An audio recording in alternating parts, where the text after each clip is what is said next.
Hello everyone, मैं हूं आपका विशाल। मी माई सेल्फ वाइफ चैनल्स में आप सभी दोस्तों का एक बार फिर से स्वागत है। तो चलिए हम चलते हैं त्र्यंबकेश्वर ज्योतिर्लिंग के दर्शन करने, जो कि त्र्यंबकेश्वर ज्योतिर्लिंग 12 ज्योतिर्लिंग में से एक है। और अगर आप यहां आना चाहते हैं तो नासिक रोड रेलवे स्टेशन आ सकते हैं। आपके शहर से आप सीधा यहां आ सकते हैं और नासिक रोड रेलवे स्टेशन से त्र्यंबकेश्वर की दूरी 30 किलोमीटर है। रेलवे स्टेशन से बाहर निकलते ही आपको CNG बसेस मिल जाएंगी।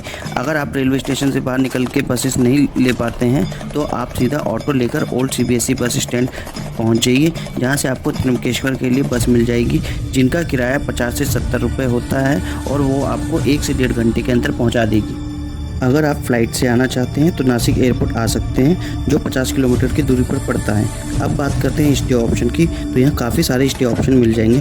300 से डॉर्मेट्री, 500 से स्टार्टिंग होंगे गेस्ट हाउस और 1000 से 5000 के बीच अच्छे होटल्स मिल जाएंगे।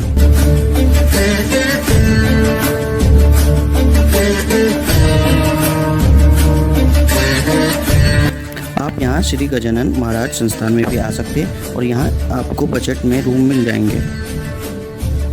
तो चलिए अब मैं कराता हूँ आपको महादेव के दर्शन। तो मंदिर के बाहर जब आप पहुँचेंगे तो प्रसाद और फूल मिल जाएगा और यहाँ बाहर जहाँ से आप फूल लेंगे और अपना जूता चप्पल वहीं स्टैंड पर उतार सकते हैं। तो बैग लॉकर में ही रखना होगा, अंदर बैग अलाउ नहीं है। आप मोबाइल और लेडीज़ पर्स ले जा सकते हैं, वॉलेट भी कैरी कर सकते हैं। यहाँ 2 रास्ते दर्शन के लिए हैं, एक पेड एंट्री है और एक फ्री एंट्री। पेड एंट्री का चार्ज 200 है। मैं कहीं भी पेड एंट्री प्रेफर नहीं करता, तो मैंने फ्री वाली एंट्री से अपनी एंट्री करी और यहाँ कम से कम 2 से 3 घंटा लगेंगे दर्शन के लिए।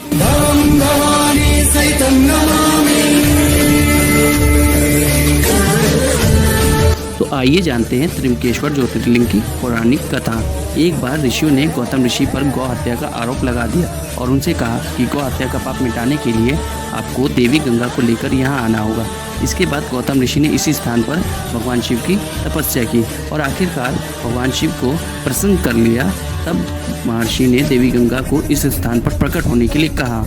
भगवान शिव ने माँ गंगा को अवतरित होने के लिए कहा, परंतु माँ गंगा ने एक शर्त रखी, यदि भगवान शिव इस स्थान पर रहेंगे तभी वह यहाँ रहेगी।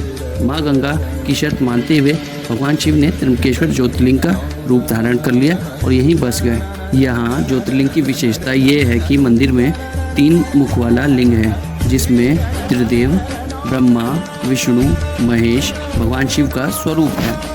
इस मंदिर के गर्भगृह की गहराई ज़्यादा होने के कारण ऊपर की तरफ एक आईना लगाया गया है, जिसमें देखकर आप आसानी से ज्योतिर्लिंग के दर्शन कर सकते हैं। हिंदू पौराणिक कथाओं के अनुसार भगवान राम और देवी सीता अपने वनवास के दौरान नासिक में ही रुके थे। इस मंदिर के पंचकोशी में काल सर्प, त्रिपिंडी विधि और नारायण नागबली की पूजा संपन्न होती है।